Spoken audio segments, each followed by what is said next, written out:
Capítulo 20. As coisas aconteceram tal como previra Pencroff, e seus pressentimentos se confirmaram. O vento terminou por esfriar e, de brisa auspiciosa, passou ao estado de ventania, isto é, estabeleceu-se a uma velocidade de 40 a 45 milhas por hora, situação em que um veleiro, em mar aberto, teria risado as velas e recolhido a bujarrona. Ora, como eram aproximadamente 6 horas quando o Bonaventure se posicionou na boca do golfo, justo no momento da vazante, foi-lhes impossível penetrar em suas águas. Viram-se então obrigados a se manter ao largo, pois não havia a mínima condição de alcançarem a foz do Mercy. Então, após instalar o foque no grande mastro à guisa de joanete, aguardaram, com a proa apontada para a terra. Felizmente, apesar da ventania, o mar, protegido pela costa, não engrossou muito. Não tiveram, portanto, que recear o impacto das ondas, que representam um grande perigo para as pequenas embarcações. O Bonaventure não teria virado, sem dúvida, pois estava bem lastreado, mas, se as tampas das escotilhas não houvessem resistido, o imenso volume de água que açoitava seu costado poderia tê-lo comprometido. Pencroff, exímio marinheiro, mostrava-se atento a tudo. Entretanto, embora depositasse uma confiança extrema em sua embarcação, nem por isso deixou de esperar o dia com certa ansiedade. Aquela noite, Cyrus Smith e Gédéon Spilett não tiveram oportunidade de conversar a sós e, no entanto, a frase pronunciada pelo engenheiro ao ouvido do repórter exigia que voltassem a discutir aquela misteriosa influência que parecia reinar na ilha Lincoln. Gédéon Spilett não tirava da cabeça aquele novo e inexplicável incidente, a aparição de uma fogueira na costa da ilha. Afinal, tinha certeza de que a vira. Seus companheiros, Harbert e Pencroff, da mesma forma. Aquele fogo servirá para indicar a localização da ilha durante a noite escura e, enquanto eles não duvidavam de que tivesse sido a mão do engenheiro que a acendera, eis que Cyrus Smith declarava taxativamente não ter sido seu autor. Gédéon Spilett prometeu a si mesmo voltar àquele incidente tão logo o Bonaventure retornasse e intimar Cyrus Smith a informar aqueles estranhos fatos aos seus companheiros. Quem sabe não se decidiam então a passar um pente fino na ilha Lincoln. Em todo caso, nenhuma fogueira se acendeu naquele litoral ainda desconhecido, formado pela entrada do golfo, e a pequena embarcação manteve-se ao largo durante toda a noite. Quando as primeiras luzes da aurora se desenharam no horizonte, a leste, o vento, que se acalmara ligeiramente, girou 3/4 e permitiu a Pencroff embocar com mais facilidade a estreita entrada do golfo. Eram 7 horas quando o Bonaventure, após apontar a proa para o cabo Mandíbula Norte, entrou prudentemente na passagem e se aventurou naquelas águas, cercadas por uma singular moldura de lavas. Eis aqui, disse Pencroff, um pedaço de mar que daria um ancoradouro admirável, no qual as frotas poderiam manobrar à vontade. O mais curioso, observou Cyrus Smith, é que o golfo se formou a partir de 2 aglomerados de lavas, que, expelidas pelo vulcão, acumularam-se em virtude de erupções sucessivas. Daí resulta, portanto, ser completamente protegido de todos os lados, tudo levando a crer que, mesmo nas piores borrascas, o mar aqui seja calmo como um lago. Sem dúvida, concordou Marujo, uma vez que, para se esgueirar, o vento tem apenas esse gargalo escavado entre os 2 cabos, sem falar que o cabo do norte encobre o do sul, o que dificulta sobremaneira a entrada das rajadas. Na verdade, o nosso Bonaventure poderia passar um ano aqui sem sequer retesar as amarras. É um pouco grande para ele, observou o repórter. Ora, Sr. Spilett, replicou Marujo, concordo que seja grande para o Bonaventure, mas, se as frotas da União necessitarem de um porto seguro no Pacífico, creio que não encontrarão nada melhor do que esse ancoradouro. Estamos na goela do tubarão, sugeriu Nab, aludindo à forma do golfo. Sem tirar nem pôr, caro Nab, reforçou Harbert. Não tem medo que ela se feche com você dentro? Não, Sr. Harbert, respondeu Nab. Mesmo assim, esse golfo não me agrada. Tem cara ruim. Ei! Exclamou Pencroff. Faço com ele uma homenagem aos Estados Unidos, e você vem depreciar o meu golfo. Mas pelo menos as águas são profundas? Perguntou o engenheiro. Afinal, o que é suficiente para o calado do Bonaventure talvez não seja para os nossos encouraçados. Fácil verificar, respondeu Pencroff. E o Marujo lançou ao fundo uma corda comprida, que lhe servia de sonda e à qual se prendia um pedaço de ferro. Essa corda mide aproximadamente 50 braças e foi se desenrolando até a ponta sem tocar o solo. Pronto, concluiu Pencroff, nossos encouraçados podem vir que não encalharão. Com efeito, admitiu Cyrus Smith, nosso golfo é um verdadeiro abismo. Por outro lado, considerando a origem plutônica da ilha, não admira o fundo do mar apresentar depressões desse tipo. Eu acrescentaria, interveio Harbert, que esses paredões parecem cortados a prumo, e, mesmo com uma sonda 5 ou 6 vezes mais longa, acho que Pencroff não encontraria fundo. Tudo isso é uma dádiva, atalhou então o repórter, mas eu lembraria que falta uma coisa importante no ancoradouro de Pencroff. E que coisa é essa, Sr. Spiller? Um pier, uma passagem qualquer, que dê acesso ao interior da ilha. Não vejo um único ponto no qual possamos assentar o pé. E, com efeito, os paredões de lava, demasiado íngremes, não ofereciam, em todo o perímetro do golfo, nenhum local propício a um desembarque. Era uma cortina intransponível, que lembrava, com maior aridez por certo, os fiordes da Noruega. O Bonadventure, passando rente aos penhascos, não encontrou sequer uma reentrância pela qual a tripulação pudesse desembarcar. Pencroff consolou-se, ruminando que, em caso de necessidade, rasgariam aquele paredão com nitroglicerina, e, não havendo definitivamente nada a fazer naquele golfo, conduziu sua embarcação de volta rumo ao gargalo e saiu em torno das 2 da tarde. Ufa! Exclamou Nab, dando um longo suspiro de satisfação. O bom Nab parecia mesmo não sentir-se à vontade dentro daquela imensa mandíbula. Do cabo mandíbula à foz do Mercy, eram apenas 8 milhas. Apontaram então para Granite House e o Bonadventure, com as velas enfunadas, acompanhou o litoral a 1 milha de distância. As imensas rochas magmáticas logo sucederam aquelas dunas ardilosas nas quais o engenheiro fora tão singularmente encontrado e que as aves marinhas frequentavam às centenas. Por volta das 4 horas, deixando à sua esquerda a ponta do Recife, Pencroff entrava no canal que o separava da costa, e, às 5, a âncora do Bonadventure mordia o fundo de areia na foz do Mercy. Fazia 3 dias que os colonos haviam deixado o lar. Ayrton esperava-os na praia e Mestre Jup correu alegremente em direção ao barco, emitindo fortes guinchos de satisfação. A exploração integral do litoral da ilha fora então realizada e nenhum indício suspeito, observado. Se alguma criatura misteriosa morasse ali, só podia ser sob o dossel das matas impenetráveis da Península Serpentina, região ainda inexplorada pelos colonos. Gédéon Spilett debateu a situação com o engenheiro e ambos resolveram atentar seus companheiros para o caráter estranho de determinados incidentes produzidos na ilha, o último deles sendo talvez o mais intrigante. Cyrus Smith, relembrando a propósito a fogueira acesa por mão desconhecida no litoral, repetiu pela 20ª vez ao repórter. Mas vocês têm certeza de que viram mesmo? Não era uma erupção parcial do vulcão, uma estrela cadente qualquer? Não, Cyrus, reafirmou o repórter, era indubitavelmente um fogo aceso pela mão humana. Em todo caso, interrogue Pencroff e Harbert. Eles viram como eu e confirmarão minhas palavras. Sucedeu então que, dias depois, na noite de 25 de abril, quando todos os colonos achavam-se reunidos no planalto do mirante, Cyrus Smith tomou a palavra.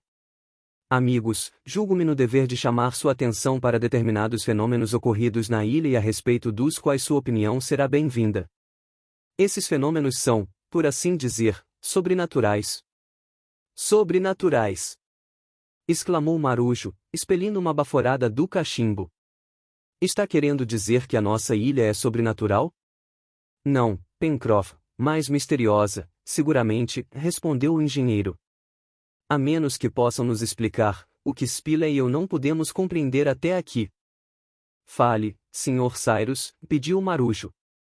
Pois bem. Por acaso conseguem explicar, começou o engenheiro, o que fez com que, após ser atirado no mar, eu fosse encontrado a 500 metros da praia, no interior da ilha, e isso sem eu ter qualquer consciência desse deslocamento? A menos que, desmaiado, sugeriu Pencroff. Isso não é plausível, replicou o engenheiro. Mas vamos adiante. Conseguem explicar como Top descobriu o local onde os senhores se abrigaram, a 8 quilômetros da caverna onde eu jazia? O instinto do cão, o opinou Harbert. Instinto singular, interveio o repórter, uma vez que, apesar da chuva e do vento daquela noite, Top chegou às chaminés sem um pingo de lama. Continuemos, prosseguiu o engenheiro. Conseguem explicar como nosso cão foi tão estranhamente rechaçado das águas do lago após sua luta com o Dugong? Não. Isso não, confesso, respondeu Pencroff. E o ferimento que o Dugong tinha no flanco, que parecia provocado por um instrumento cortante, é igualmente incompreensível. Tem mais, amigos, continuou Cyrus Smith. Como aquele chumbinho foi parar no corpo do filhote de porco do mato? Como o baú foi magicamente encalhar na praia, sem que houvesse sinal de naufrágio? Como a garrafa com a mensagem apareceu tão a propósito, por ocasião de nossa primeira excursão marítima? Como o nosso bote, com as amarras arrebentadas, desceu as águas do Mersey ao nosso encontro, justo no momento em que precisávamos dele? Como, após a invasão dos macacos, a escada foi tão oportunamente arremessada do alto de Granite House? Como, por fim, a mensagem que Ayrton declara jamais ter escrito caiu em nossas mãos? Cyrus Smith acabava de enumerar, sem esquecer nenhum, todos os estranhos fenômenos ocorridos na ilha. Harbert, Pencroff e Nab entreolharam-se, sem saber o que responder, pois aquela série de incidentes, assim agrupados pela primeira vez, não deixou de surpreendê-los no mais alto grau. Com 1000 caranguejos! Exclamou finalmente Pencroff. O Sr. Cyrus tem toda a razão, como explicar tudo isso? Pois bem, amigos, concluiu o engenheiro, um último fato veio acrescentar-se a estes, e não menos compreensível. Qual, Sr. Cyrus? Perguntou Harbert, ansiosamente. Quando voltaram da ilha Tabor, Pencroff, explicou o engenheiro, vocês não falaram que avistaram uma fogueira na ilha Lincoln? Exatamente, confirmou Marujo. E tem certeza absoluta disso? Como vejo o senhor? Você também, Harbert? Ah, Sr. Cyrus, exclamou Harbert, era um fogo que brilhava como uma estrela de primeira grandeza. E não era uma estrela? Insistiu o engenheiro. Não, respondeu Pencroff, pois o céu estava coberto por grossas nuvens, e de toda forma, uma estrela não estaria tão próxima ao horizonte. Mas o Sr. Spilett estava conosco e pode confirmar nossas palavras. Acrescento, disse o repórter, que a claridade era muito viva e emitia uma espécie de halo elétrico. Sim. Sim. Isso mesmo, concordou Harbert, e brilhava exatamente na altura de Granite House. Pois bem, amigos, fiquem sabendo que, na noite de 19 para 20 de outubro, nem Nab nem eu acendemos fogueira na costa. Vocês não, exclamou Pencroff, no auge do espanto, sem conseguir terminar a frase. Não deixamos Granite House, continuou Cyrus Smith, e se uma fogueira apareceu no litoral, foi outra mão que a acendeu, não a nossa. Pencroff, Harbert e Nab estavam estupefatos. Impossível ter sido uma miragem, um fogo efetivamente atrair a seus olhos naquela noite de 19 para 20 de outubro. Sim, não havia como negar, pairava ali um mistério. Uma influência inexplicável, claramente benéfica para os colonos, porém que não fazia senão excitar sua curiosidade, manifestava-se, sempre em momentos periclitantes, na ilha Lincoln. Haveria então alguma criatura escondida em seus mais profundos recônditos? Era o que cumpria saber a todo custo. Cyrus Smith lembrou igualmente aos companheiros a estranha reação de Top e Jup, quando estes rondavam a boca do poço que conectava Granite House ao mar, relatando haver explorado o duto sem descobrir nada de suspeito. No fim da reunião, os colonos decidiram por unanimidade, tão logo o verão retornasse, efetuar uma varredura completa na ilha. A partir desse dia, contudo, sinais de preocupação surgiram no rosto de Pencroff. Aquela ilha, que ele considerava propriedade pessoal, pareceu não pertencer-lhe mais por inteiro. Outro soberano, do qual sentia-se súdito, a compartilhava com ele. Volta e meia Nab e ele debatiam aqueles fatos inexplicáveis, e já por natureza muito propensos à fabulação, ambos não estavam longe de crer que a ilha Lincoln se achava subordinada a algum poder sobrenatural.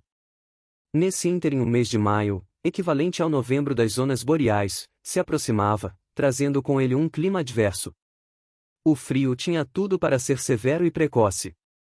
Não havia tempo a perder, as obras com vistas à invernada não podiam mais esperar. Isso não significa que não estivessem bem preparados para receber aquela estação, por mais rigorosa que se mostrasse. Não faltavam roupas de feltro, e os carneiros selvagens, cujo rebanho aumentara, forneceram em abundância a matéria-prima necessária à fabricação da lã. Desnecessário dizer que Ayrton também recebeu esses confortáveis trajes para o inverno.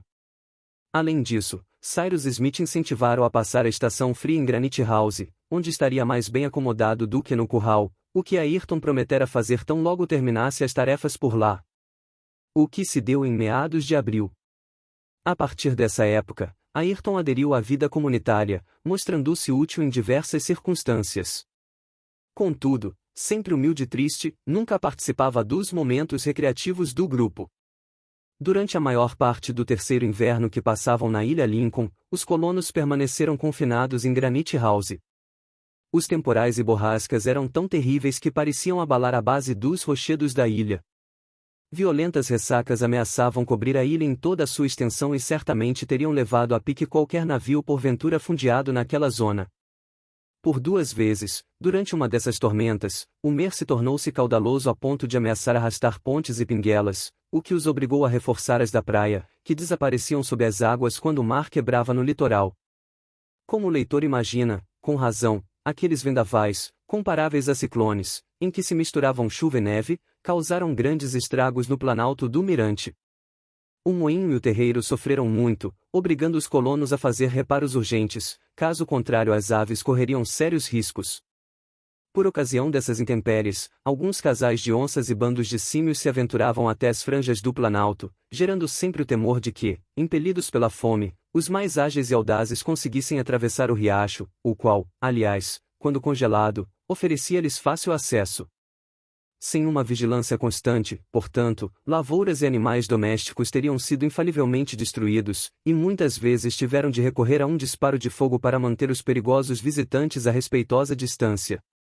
Trabalho, portanto, era o que não faltava aos colonos, pois, além dos afazeres externos, havia sempre 1000 providências a tomar nas dependências de Granite House. Também promoveram belas caçadas, realizadas sob frio intenso nos vastos pântanos das Tadornas. Gedeon Spilett e Harbert, assessorados por Juby Top, não desperdiçavam um tiro em meio àquela miríade de patos, marrecos, narcejas, marrecas arrebio e queroqueros. A propósito, o acesso a esse farto território, fosse pela estrada de Porto Balão, após atravessar a ponte do Mersey, fosse contornando as rochas da ponta do Destroço, não era fácil, e os caçadores nunca se afastavam mais de 3 ou 4 quilômetros de Granite House. Assim transcorreram os rigorosos 4 meses do inverno, isto é, junho, julho, agosto e setembro. Contudo, no fim das contas, Granite House não sofreu muito com as intempéries, o mesmo se dando com o curral, que, menos exposto que o Planalto e em grande parte protegido pelo Monte Franklin, recebia apenas o resquício das ventanias já quebradas pelas florestas e grandes rochedos do litoral. Os danos no curral, portanto, foram irrelevantes, bastando a mão incansável e habilidosa de Ayrton para repará-los prontamente, quando, na segunda quinzena de outubro, o novo colono resolveu passar alguns dias lá. Nenhum novo incidente inexplicável voltou a se produzir durante aquele inverno. A despeito da vigilância de Pencroff e Nab, de olho nos fatos mais triviais plausíveis de ser associados a uma causa misteriosa, nada de estranho se sucedeu. Top e Juby inclusive pararam de rondar a boca do poço, não demonstrando mais qualquer sinal de inquietude. Embora aparentemente interrompida, aquela sequência de fatos insólitos era sempre o assunto central dos serões de Granite House, quando os colonos reafirmavam sua decisão de vasculhar a ilha até em suas mais ermas e inóspitas regiões. Porém, um episódio da mais alta gravidade, e cujas consequências poderiam vir a ser funestas, veio desviá-los momentaneamente de seus planos. Estavam em outubro. O verão voltava a galope. Banhada pelos raios solares, a natureza se renovava e, em meio à fronde sempre verde das coníferas que compunham a orla da mata, já surgia a folhagem nova dos lódons, banksias e cedros. Todos se lembram que, em mais de uma oportunidade, Spilett e Harbert haviam tirado fotografias da ilha Lincoln. Ora, no dia 17 daquele mês, por volta das 3 horas da tarde, Harbert, encantado com a pureza do céu, teve a ideia de registrar a vista da Baía da União, que fazia face ao planalto do Mirante, desde o Cabo Mandíbula até o Cabo da Garra. A linha do horizonte desenhava-se admiravelmente o mar, ondulando sob uma brisa amena, exibia em segundo plano a imobilidade das águas de um lago, com lantejoulas cintilando aqui e ali. A lente fora posicionada em uma das janelas do salão de Granite House, dominando, por conseguinte, a praia e a baía. Harbert procedeu como de costume, obtida a chapa, foi fixá-la com as substâncias que ficavam guardadas num recanto escuro de Granite House. Ao retornar à claridade, examinando-a detidamente, Harbert percebeu em sua chapa um pontinho quase imperceptível manchando o horizonte marítimo. Tentou eliminá-lo por meio de repetidas lavagens, em vão. É um defeito da lente, pensou. Teve então a curiosidade de examinar aquele defeito com uma lente mais forte, que ele desatarrachou da luneta. No entanto, assim que olhou, soltou um grito e a chapa quase lhe escapou das mãos. Correndo imediatamente até o quarto de Cyrus Smith, estendeu a chapa e a luneta ao engenheiro apontando-lhe a pequena mancha. Cyrus Smith examinou o pontinho e, levando a luneta aos olhos, precipitou-se para a janela. Depois de percorrer lentamente o horizonte, a luneta terminou por imobilizar-se no ponto suspeito e Cyrus Smith, abaixando-a, deixou escapar uma única palavra: navio. E, com efeito, um navio flutuava na barra da ilha Lincoln. Fim da segunda parte.